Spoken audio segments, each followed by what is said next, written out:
Welcome to Point to Rise, your podcast that gives you permission to dream big, take messy action, and turn your talent into profit while turning your back on perfection.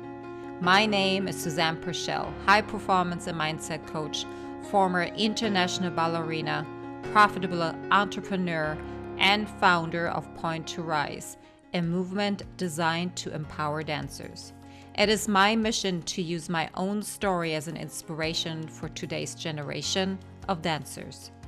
And now sit back, stretch, warm up, or zip your coffee and love learning how much it matters to point at yourself first to rise to all that you are capable of.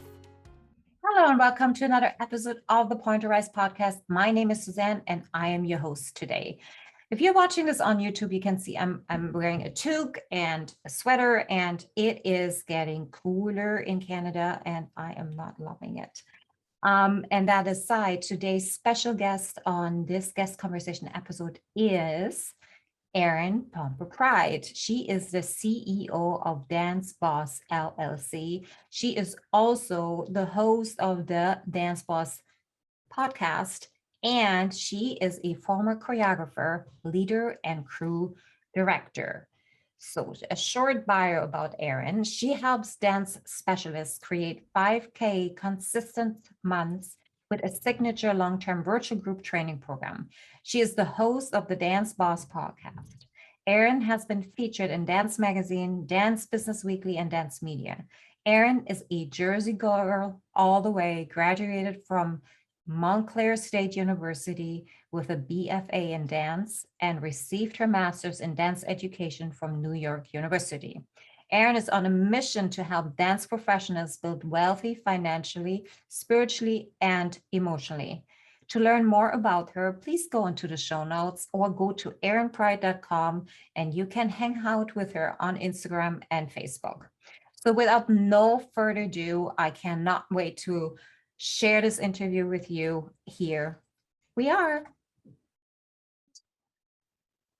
Thank you, Beth. Have you named her yet? This voice? No, I should name her because she's like always telling me what's up.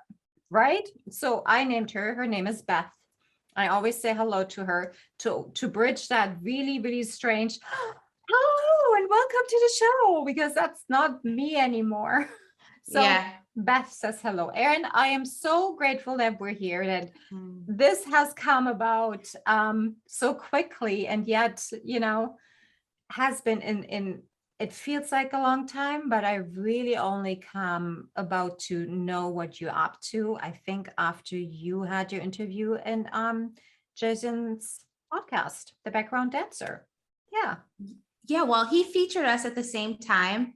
And then like me, curiosity, I was like, who is this person? Because it seemed like from what he shared, you were into dance entrepreneurship also. And then I think I messaged you, and right off the bat, I just felt like, oh, she's a cool bitch. Like we about to hit it off. So it's like, it's that simple sometimes. Can I curse on here? No. Oh yeah, go ahead. We'll just bleep it out. We have a beautiful duck sound for that. Yeah. Okay, cool. Well, that's really what it is. And I really want to connect with people that I feel an energy between. I'm getting older. I don't want surface level stuff anymore. So I really try to extend myself to people. And then if I feel like I feel an energy from them, I really try to get to know them. Oh, beautifully said. You're speaking from my soul. I'm the same way. I just think that I wish I wouldn't have kept that until I gotten older. I wish that I wouldn't have made that my intention in my 40s. But if what could I have done if I would have made this a priority in my 30s or even in my 20s, while we were still active? What could that have done for us? I think this is why we're doing what we're doing, to open that door for the younger generation, right? To say, hey, this is what we experienced, and we offer you a shortcut by sharing vulnerably of what we've been through, and sharing with you the mistakes that we see now we made. Like, you're welcome to make them too, and perhaps learn faster from them. thoughts I had on a that? thought on that. Yeah. I love what you said about reflecting on like, oh, well, imagine what I could do with this if I was younger. And what's coming up for me a lot lately is like, I feel like I have a power that I didn't have before because I'm spiritually in tune on my own spiritual journey of like evolving myself. I don't think I would have been ready for this power in my 20s or early 30s. Like, I feel like I'm handling it responsibly. Like, the ability to say no, the ability to really discern who you want to connect with, who you don't. It's just like, it's just kind of powerful. And I think I'm ready for it now. 20-year-old Erin, even early 30-year-old Erin wouldn't have been ready for it. I would have been using it to manipulate and to get what I wanted out of life instead of using it for good. Oh, interesting. I think you and I should get into this offline. That's a very interesting topic, Yeah. actually. Yeah. I want to really dive into who was Erin 20 years ago? What brought her into, like, why did you start dancing? Like, let's start there. Well, why did you start dancing? Yeah. Well, I grew up in the inner city of Paterson, New Jersey. So it's like the hood. And my mom was an English teacher at a K through 12 eighth grade program. And my dad worked in education and registrar. And so they valued education and they valued us being safe and well-rounded. And so they put me in dance at an early age, not because they thought that I was going to pursue it, but because that's what you put little girls in. I think my other sister was in it too, and it wasn't for her. But the reason that I bring up the fact that I grew up in an inner city is because when it was time to go to high school, there was the Performing Arts High School, which didn't have gang violence, which was safer, which was like the better high school. So the choice was, okay, we got to get Erin into that Performing Arts High School, or we have to send her to Eastern Christian, which was a private school. So, from the age of 3, I think I danced, and I danced all the way up to get into the high school. And that is where I ended up. And dance really created opportunity for me. And it's not necessarily that I thought that I loved dance in high school. I knew that I really enjoyed it. And when it was time to go to college, I just liked the idea of being an artist. Like, I was a little offbeat. I was a little different in high school. I liked the idea of being an artist and just pursuing something creatively. So when my dad was like, okay, what are you going to go to college for? I was like, I'm not going to college unless I can go for dance. And he was like, ugh. So I go to Marymount, Manhattan, my first year in New York City, because my dad was the registrar at a college in New York. And there were a list of schools that I could go to for free if I got accepted. And that was one of them. It's a really prestigious school. But the problem is that I think they accepted me at a time where they had to meet the Black quota. Because remember, I'm 40 years old. So when I went to college, it was it was the end of 98. Right. So I wasn't technically proficient enough to go to that school. Like, I could look back now and see that. So when I went to the school, I was eaten up. I was destructive, like partying, doing things, but I didn't even want to go to class because I was just like, I freaking suck. I'm the worst. So I did it. I left that school, failed out, but they invited me back. But my dad was like, no, you're going to school in New Jersey, Montclair State. So I auditioned to go there because I had a teacher, Nancy Lushington at Marymount. She was the ballet teacher at Marymount, and the modern teacher at Marymount, the ballet teacher at Montclair. She said to me, I think Montclair would be a better fit for you. It's a smaller school. So I auditioned. And when I went to the audition, I was one of the better ones, because even though that year at Marymount was very intimidating and upsetting, I did grow exponentially because I was around people that were at a higher level. So I was enhancing my technique. So I go to Montclair State and I fell in love. That was my home. It was a small learning environment. And I loved it. I wasn't so far from home. And that was just kind of it. And then I graduated from Montclair. And then I auditioned a little bit, and, I was like, what am I going to do? I auditioned for Broadway. I couldn't sing. I thought that's what I was supposed to do because I live in New Jersey. All the people go to New York for the auditions. And my parents were like, you have to get a job. And I never in a million years thought I would be a dance teacher ever. Like, I didn't like the pedagogy classes in college. I was like, I want to just be performing. So I take the job and I fall in love with those students. For the first time in my life, I'm like, I'm not a parent, so I don't know what that love is, but this is loving them is the closest I've ever felt to being a parent. and just seeing them. And so the program that I taught at was the program I graduated from. The technique wasn't that good. So when I came in, I revamped it to match my college program. And I'm really proud. Most of my kids, if they wanted to go to college for dance, went. Some have gone on Broadway. My kids have done amazing. And a lot of them come to me with no previous dance training. Mm-hmm. So, and it's not only me, it's like the teachers that I bring in to support my mission. Mm-hmm. So then while I was teaching there, I got the performing bug. And I don't know if you know who Pilavolus is, but they were my favorite company. And I auditioned for them when I was in my mid to late 30s. And I got cut.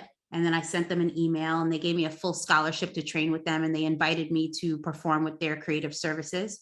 And I did that for a while.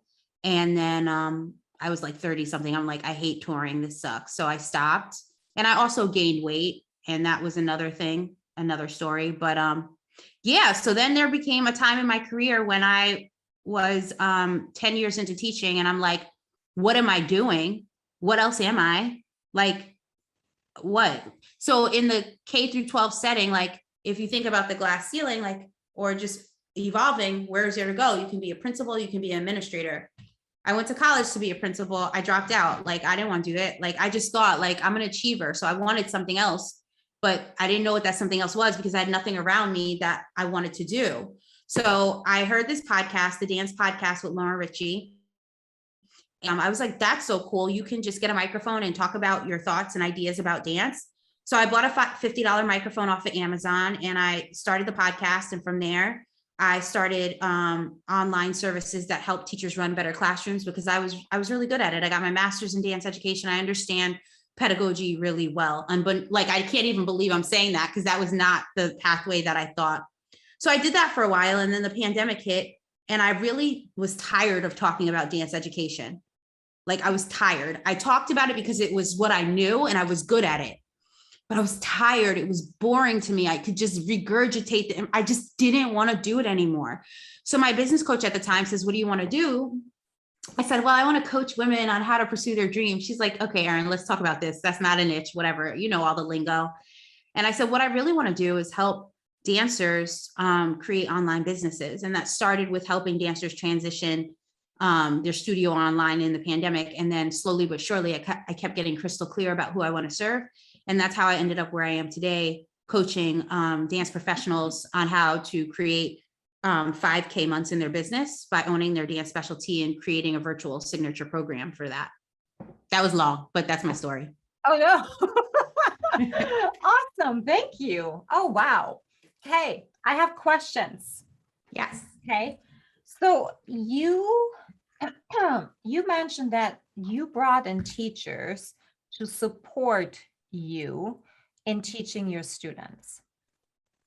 This is the first time that I've heard a teacher say that they're bringing in other teachers to offset their superpowers. It's collaboration, right? It's serving your students. It's pulling together resources. Talk to me about, or talk to us about where that thought came from. Like how was it received? And where did that come from? Well, looking back now, like it makes total sense. But then I was just a young 20-something-year-old dance teacher running a department. And I was really honest. Like, I'm like, I can teach ballet, but if I want to get these students who have little to no technique to a place where they can audition for college in 4 years, I'm going to need to bring somebody who's a specialist in that. And that's not me. If I want these kids to understand and learn musical theater, I'm going to have to bring someone in. Like, that's not me. Right. So it was just this sense of like it wasn't about me. If I made it about me, then they wouldn't be able to achieve the things they wanted. Everything I did was from a sense of what do they need? It's almost going to bring me to tears because it's like, what do they need? Well, they need exposure, right? And they need to learn from different people and they need what I can't teach them well. So that was just the basis. And it was received well. Like, my kids love it. Like, every year we have the guest auditions and they're like, oh my gosh, what guests are coming? And then it started this whole thing where alumni would come back and do it. Like, so it started this circular like family energy, and guest artists that weren't alumni would stay with us for years, and they did it for free. They did it for free. Like, people gave to my kids because they loved them, or I would barter and go teach at their school if they came to my school. And then eventually I got connected with an organization who had grants. But like at the beginning, it was just like my friends, yo, like, can you do this? I have no money, but I'll come teach for you. And that was it. And that's all it takes, right? Asking the question and having something to give in return. And I think it is such a valuable lesson that we're pointing out here, because I feel in the performing arts, we could use this more often to just not make it about us anymore and make it about our audiences or about the company members, and really ask the question from that perspective, and who can we pull resources in to support our product, our offering, our people the best. And that's exactly that is for me so outstanding, because I talked about it for 2 weeks now, for extensively, and I've never heard somebody yet till today actually really truly consciously making a decision. And one more point on that is, you didn't fear to lose your authority. No. Oh, I wish you could see her face. Go to YouTube right now, rewind, and look at your face. It's just it's a non-negotiable for you, and that is so pure and beautiful. So no, because my gifts are my gifts. Like, I knew anybody who came through my department would be like, how do you get your kids to work like that? If I wasn't the best teacher, like if I wasn't the best ballet teacher, if I wasn't the best musical or the best choreographer they had, it's like I was their grounding. I was their home base. So they didn't have to put me on a pedestal. It wasn't about that. Like, and I'm not that, like, I mean, of course there's imposter syndrome that goes around, but I've always been a type of person who's like, whatever, like, I'm here and what I have is worthy and what I have to offer is good enough. So, well, amen to that. Mic drop. Did you hear that? What she has to offer, what you have to offer is good enough. What you have to offer is worthy. Just putting that in a big red heart. When did you start hiring a coach for yourself? Oh, that's a good question. So I remember early on, I got one and it was the wrong one. And I think everybody maybe gets the wrong one. And so there was a coach, and like looking back, she really didn't know how to coach. She was probably starting out. So that was early on. That was probably like maybe anywhere between 3 months to a year of having my business. But what I like to say is when I started hiring a coach seriously, it was probably like year one. I'm like 3 years in. So like year 1.5. And it was my friend who was my business coach. And I kept getting advice from her. And I'm like, can I just pay you to be my coach? Right? Because I want people to pay me, yet I don't want to pay. Like, what is that about? Like that's not how it works. I see your face. Do you want me to stop talking? Oh, like, oh, can we? Yeah. Can we just get into this? Because that was so beautiful. Exactly. Can I pay you because I want to get paid and I'm not paying you? How does that energetically work? Right? That is just not working. And and when we're looking at performing arts, we want everything for free. Like people go to shows. Can I have a free ticket? People, oh, I don't have money for that. I'm a starving artist. I can't afford a coach. I can't afford physiotherapy. I can't afford, God knows, but I can't afford the coffee and you know, the blank, whatever. And it doesn't fit. It just doesn't align. Even when we look at big companies, right? We're going to raise money. Raising money, that is not making money. That is not creating money. We're going to ask, give us money without having the responsibility to say where it goes. You just give it to us. We'll make sure everybody gets, you know, whatever we think they deserve. But we are expecting our audiences to come and pay, and not just pay little, but to pay a lot. And yet that doesn't align either, not in my opinion. No, it doesn't. And that's what, like, a big reason I do the work that I do. I mean, in the beginning, there was a lot of mindset and scarcity around pricing, but now I'm at the place like, and I know everybody comes from different walks of life, but if you want something, there is a really big transformation that happens from you actually figuring out how to get the means to do it. Like, I'm such a believer in that. Did you freeze? No, I'm just looking at you. I'm like, did you freeze? You know, like, I have scholarship people in my programs before, and if I'm going to be really transparent with you, I don't do that. Well, I do it for only people that work for me now, but not outside of that right now, because I find that the commitment level is different. Oh, yeah. And that is because, like, people say this all the time. This is not the first time this is being said, but like, a part of the transformation happens in the transaction. There's this like connection you have to it because you are paying for it. Yeah, skin in the game, right? Yeah. Like, you do your darnest to get a return of your own investment. And you only get that return to the amount of commitment that you're bringing in yourself. That's it. It's not your coach's responsibility to get out what you want to get out. It's your own responsibility. And I'm not going to lie, like, I want to be transparent. Like, so the first coach I got, I paid for myself. Then there was another coach that I love that I worked with. I worked with her for one round, and my husband, my then fiance, gifted that to me. And then I worked with her again, and I paid for that myself. And then I recently got a coach that I've been dreaming about. She's very expensive, and it's very expensive. And my husband and I are paying for that together and having that conversation like, babe, I want this. Can you support me? We need to do it together. You know, so I don't want people to say like, think like, oh, I just have money to, no, like, sometimes I had to get support, and sometimes I had to do it with my partner, and sometimes I did it by myself. But the point is, I'm going to have those conversations, and I'm going to ask, you know, us to talk about it because it's important to me. Yes. And can we reframe expensive to luxurious? Yeah, no. Okay. Yeah. I like that a lot. Yeah, absolutely. Luxurious. Luxurious. And like, it's so funny now. I'm like, I like luxury. I've been giving myself more and more luxury, you know, whether it's like the coffee I want, the bag I want, like, I love me a good bag, a name brand bag, like, you know, like, so it's starting to give myself permission to treat myself differently. And as an artist, when I was an artist performing, when I first got into, I wasn't like that. I was scared. So why do you think is that?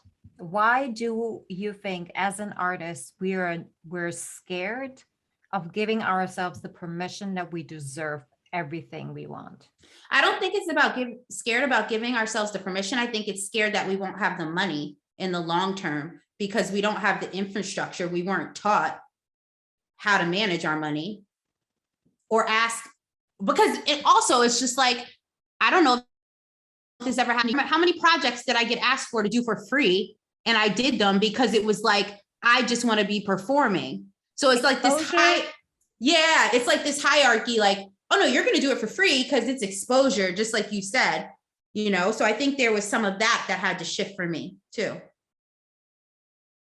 Oh man, I think just that topic to doing things for free because it's exposure, it just doesn't sit with me well anymore. I understand that, you know, maybe you do it once. If you're really desperate and need something on your resume, maybe you do it twice, but after that, oh my gosh, never ever.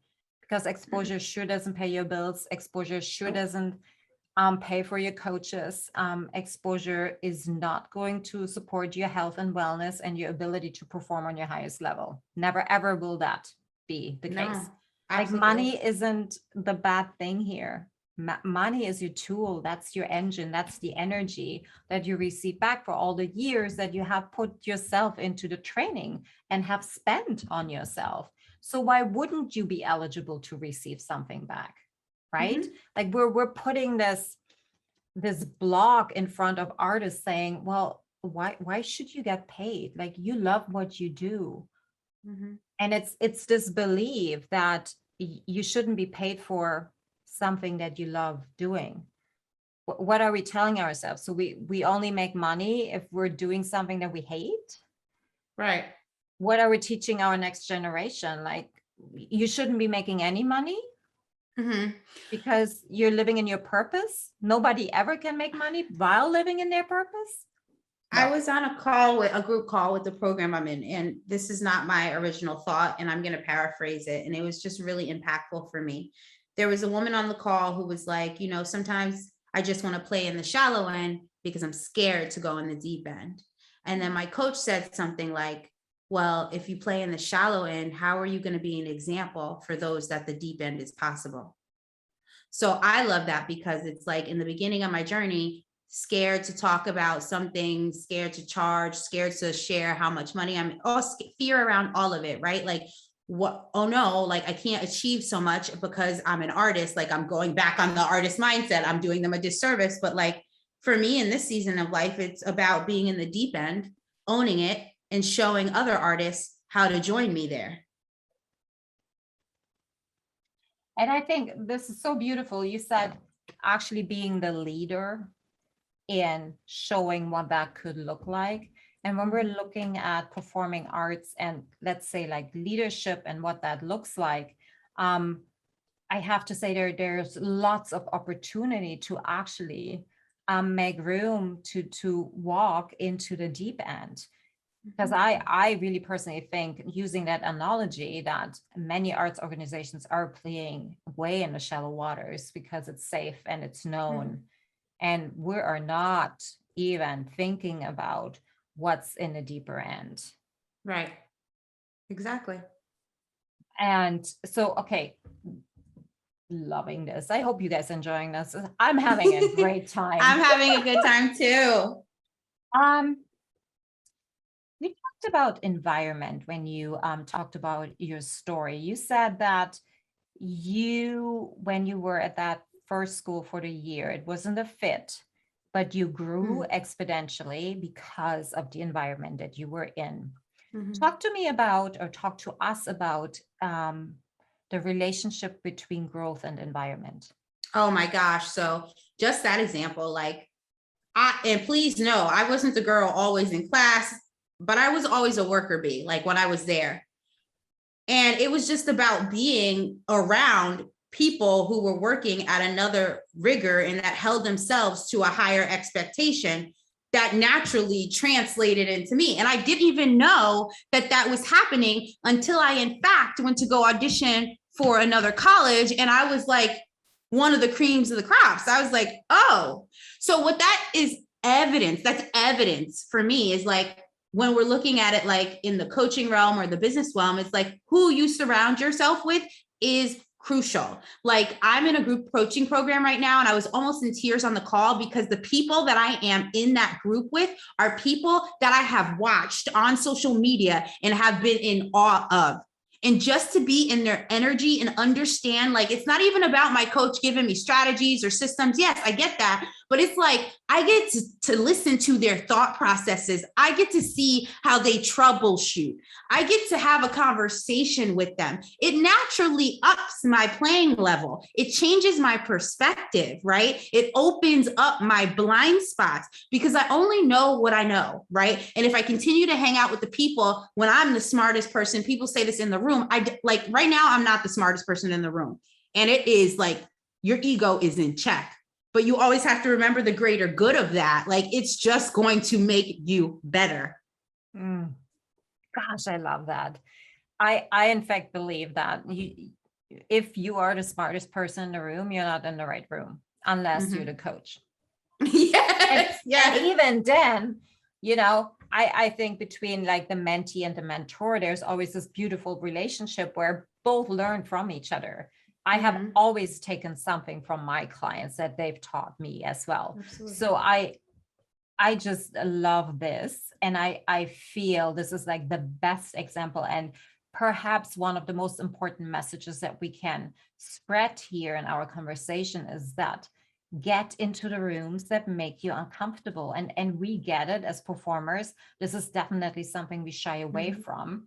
And I'm not necessarily talking about the room with other performers that are like in the same box, but put yourself into a completely different environment where you feel like you're going to sink in and find your anchor, find that new way of being in yourself that perhaps is in there and was afraid of coming out. And it will serve you so much over here in the studio because you have this newfound love in yourself and that newfound permission to be you versus trying to chase somebody else's expectation of yourself. Yeah, don't be the smartest person in the room. It's not your room. I remember my very first event, it was 500 women. And that wasn't too long ago. And not only did I never really have girlfriends in my life because I never really had great relationship with women, but I also didn't even put myself with women because I had all of these preconceived notions. And here I was with the woman that I listened to for 2 years prior on a podcast and thought the world of and thought, oh my gosh, I'm never ever gonna touch her, literally, and the other way. But here it was, 500 other women next to me. And it was definitely life-changing for me. Just 3 days being in that energy of other women that we're all the same somewhere, right? We all struggle with mostly the same things. We all want the same in many, many ways. And all we really need at times is a different perspective. Because, well, we don't know. We just don't know yet. And it's not to our fault. It's just because it is that way. But it's on us to open up the doors and see what else is out there versus, swimming always in the same pond and staying in the shallow waters. So exactly. No, I love that so much. I love learning. I love being in containers where I can learn, but I also love implementing. So there's that twofold, like, just be cautious to the listeners. Like, you don't want to be somebody who's just there, like absorbing and consuming. Like, you need to take action. And that's like where a lot of people fall off. They don't take the action. They just consume and absorb. Let's get into that. Why do people not take action? Well, I think it's like, right, the circumstances are different, but the feelings are the same. We can come up with a million excuses that for a reason of us not taking action. I'm too busy, not the right time, hair not right, medicine not right, I don't know, relationship not right. But what it all comes down to is fear, right? Fear is the root. You're afraid of maybe letting somebody down, letting yourself down, that it'll fail, that it won't be perfect. Like, it's when you're choosing fear over faith. A lot of my business is built off of implementing. And the reason that I take action is because I have faith that if it isn't right the first time, that I will be led to understand how to make it right the next time or the time after that. Like, I don't spend too much time in fear about what people think or how bad something is. I just try it. And if it doesn't work, I try it again. And I think that's what we have to do as humans, like release the perfectionism, and dancers, right? Like, stop letting perfectionism lead. It's not about that. It's totally not about that. I read this thing. I take notes, things I really love. It says, let me read it to you really quick, because I feel like it goes in alignment with what we said. My pain is my portal to God. And if you're not a God person, that's totally fine. And how I translate that is like, my pain and me messing up is my portal to my higher self. Like, it's my portal to the best self that I have. Like, it's my portal to my creativity. Like, everything that goes wrong, whether it's a post, whether it's a relationship, it's like my portal to be able to do it better. But a lot of people don't go on the portal ride. They just stay because they don't want to experience that. But then if you don't give yourself an opportunity to experience it, you're never going to reach it. Yes, exactly. But isn't it not but, and I feel particularly in dance, this journey of failing and the journey of learning, like doing and learning and pivoting and readjusting and translating, I found wasn't always very welcome, meaning that the outcome is the main focus, and how you get there really doesn't matter. I don't even want to know how you get there because I know it's painful, but we're not going to talk about that. We're just going to push that all down because it has nothing to do with beauty. And therefore, the outcome is the most important thing. But the outcome really in true life and in our faithful journey, it's just a tiny fruit that, the feeling of the reward won't last that long. It's more who we get to be and become every single day that makes it so much sweeter. That I actually started to detach myself completely from any kind of outcome because I am now finding so much joy in the actual journey and in, oh my gosh, like if I could look 3 months back, what I wasn't able and was able to do, and who am I today, and who can I be in the next 3 months if I, just encourage myself to let go more of the programming and take more inspired actions from my soul versus what I think other people need me to do. Like that is really the sweet sugar. That is the joy that keeps on giving versus that short-term high that you keep on chasing and that nothing is ever really good enough for you. Yeah, I mean, I have goals, right? Like goals. Oh, yeah. Like I have revenue goals that I want to hit every quarter, every month, whatever. I have like fitness goals, but I try to stay away from outcome. I articulated it because at the root of myself, I feel like when I have my outcomes, everything that I've ever wanted to be achieved, that's going to be my time here. And I don't want to leave. And I want to keep going on this journey of reaching goals, analyzing it, adjusting it, trying again. So let's talk about what you do for your clients. Yeah. Yeah. And who's it for? Like, who's your avatar? And maybe I'm just going to say this out loud, hoping that you will remember later on because I may not. I really want to dive just a few little inches into the relationship between arts and business. Okay. We'll just put that up here on a shelf. Cursor. So, okay. Tell us first I know your punchline. We know what you're really producing, but who's your avatar and why did you pivot that way? Yeah. So what I call it is a program promise, and my program promise is always changing. It's evolving as I test it. So in the past, I have definitely served dance studio owners, right? Or I have served dance professionals, or I have changed it to dance specialists, right? I'm constantly trying to figure out and have a pulse on the language and the messaging and the positioning that my audience needs. So it's always growing. But at this current moment, and from my last launch, I even changed in between launch. I went from like dance specialists who want to go one-on-one, and I shifted it because it didn't feel right. I changed it to dance professionals who want to really find their dance specialty. So you see how that shift changes my messaging and my marketing. So basically what I do is I teach them what I've done. I teach them how to create 5K consistent months, like through marketing. So let me back up. So we start at the beginning. Like a lot of people that I work with have an idea and they know they want to start a business, but they don't know how to start a business. They don't know. They have a lot of fear about niching down. They have a lot of fear about stepping into the online space. So we start with that. And then we develop their program promise, and we develop the transformation that they're going to guarantee their clients based on personal experience that they have given themselves as a transformation, or based on academic experience and transformation they have done for others, right? Because if the work you're not doing is not rooted in something that you've been able to do for yourself or another, then you really have no basis to promise anybody anything.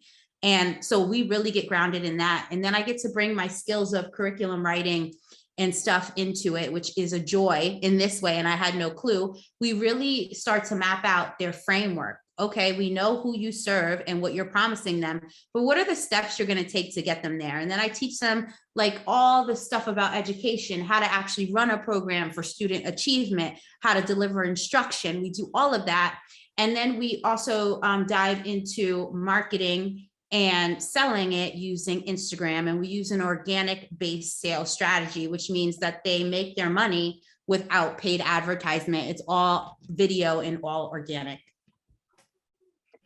Not to say that there's anything wrong with paid advertisement, No. but in the beginning, it's just not something that, is actually really feasible.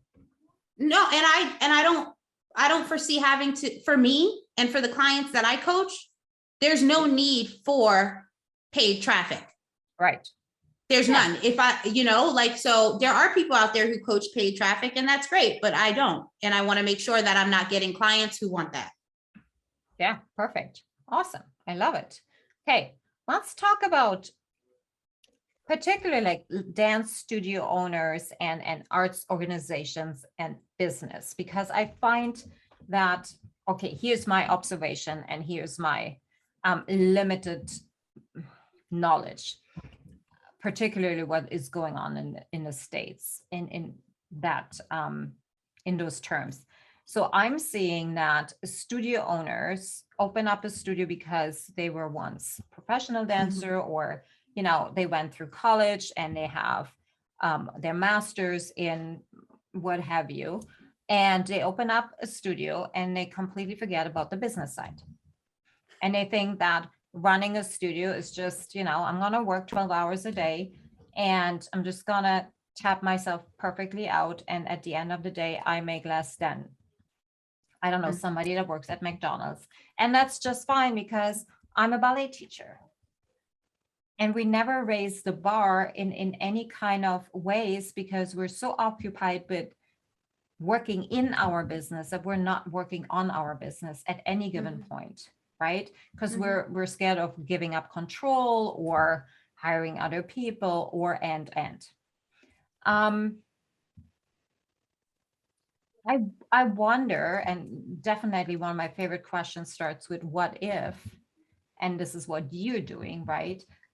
Teaching others how to really run a business. And you don't have to be like having a bachelor's in business management, or like everything nowadays can be learned through people that have been through it, that actually you resonate with and are always on the beat of what's really working right now in these days, and what you really need. And I think it is so imperative that, yes, you're a dancer and you're so many other things. And if you want to have a studio, then you for sure have many other things that, you're going to put your feet into and need to learn. Well, when you're speaking about studio owners specifically, but this also ties into the online business owners, you don't, it's not like you need to qualify to start your studio or your online dance business, right? So then it's not about needing qualifications. It's about what success means to you. And it's like, I want to be extremely successful in my business, but I want to be successful in my time. I want my time. I want my life. I want to be successful in leading people to support me because I don't want to be there all the time. I want to be successful in understanding my finances and saving for my future and my future family. Like, it's like, I want people to start to think about, what does success mean to you? Because just because you have the business and it's making a certain amount of money doesn't mean that you're successful. If you have a studio and it's making a certain amount of money, yet it's chaotic, you don't know what your team is doing, your teachers are all over the place, parents are complaining, you don't have any, that's not success.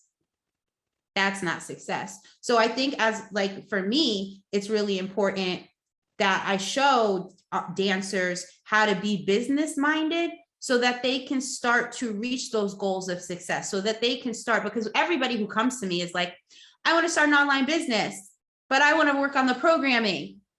I want to make the curriculum. I want to make the boxes. I want to make the thing. Yeah. Okay. Everybody wants to do that, but you have to learn how to run a business because you want a certain kind of life. So how are you going to get it? So I think the same for studio owners. Like, okay, yeah, sure. You can start your studio, right? But if you don't understand business or you don't try to understand business, then are you really going to reach the success that you want?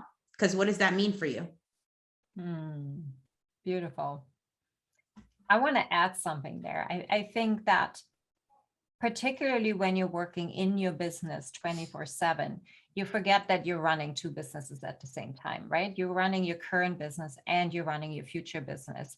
And when you're so stuck with your nose in your day to day, you will not have the vision of your future business, meaning that you're actually holding yourself back from growing towards that. And that's what I find in organizations that they're limiting themselves to. I mean, let's just look at the ballet scene, at the dance scene right now.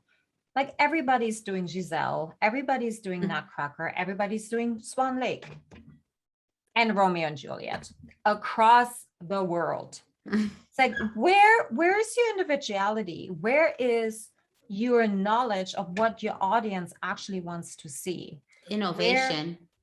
Oh, honey, like, and the world has changed in that 18 months that where performing arts were dark, meaning consumer habits have changed so drastically.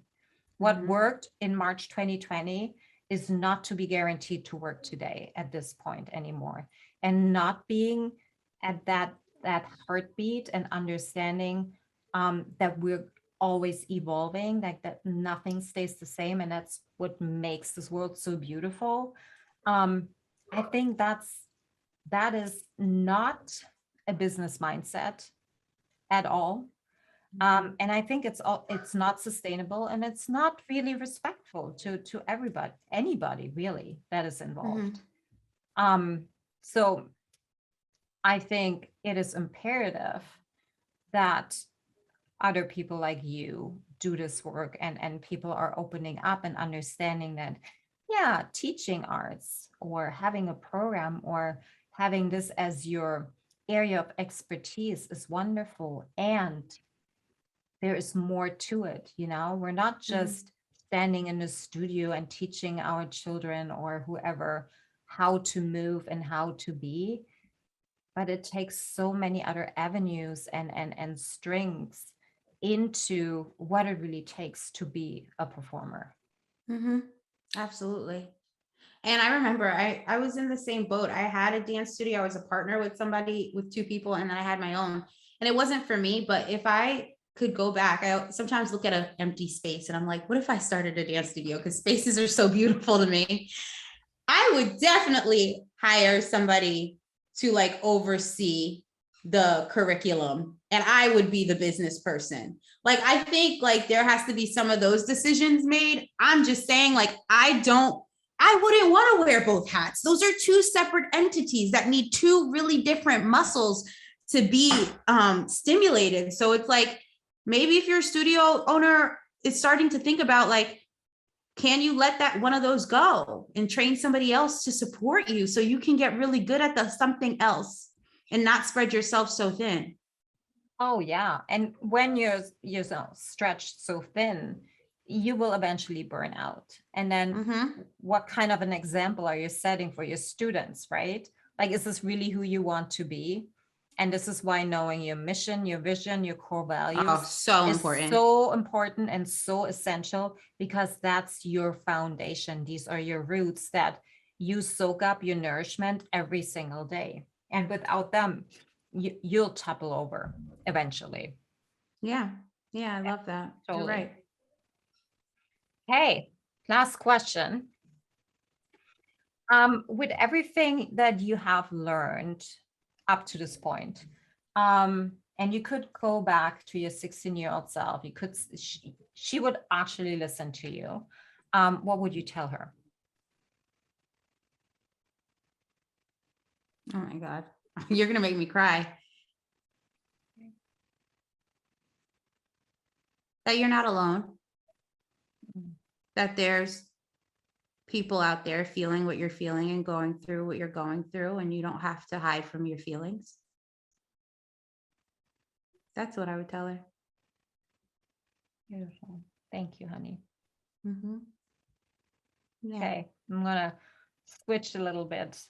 Can you tell us where we can find you? Like everything about you? I know So you're on yeah. Instagram. She does a live like every single freaking day. Just saying. So if you want more about Erin, all you have to do is go on her Instagram page. She talks a lot. Yeah, I love talking. So I just got married. My name is Erin Pompa. So that will be transitioning a little bit, but for now, you can find me at Erin Pride on Instagram.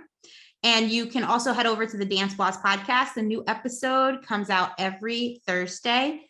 And yeah, that's it. Awesome. And how can people, do you have a community or like a newsletter or anything like Yeah. that? So if you go on to my Instagram bio, you can sign up for the wait list of Dancepreneur Academy. And that will let you into like the Dance Boss LLC world. You'll get on my newsletter that's weekly with reminders of the podcast and what else is going on. And you'll also be invited to the free Facebook community. Oh, well, you know where to go to get more of that.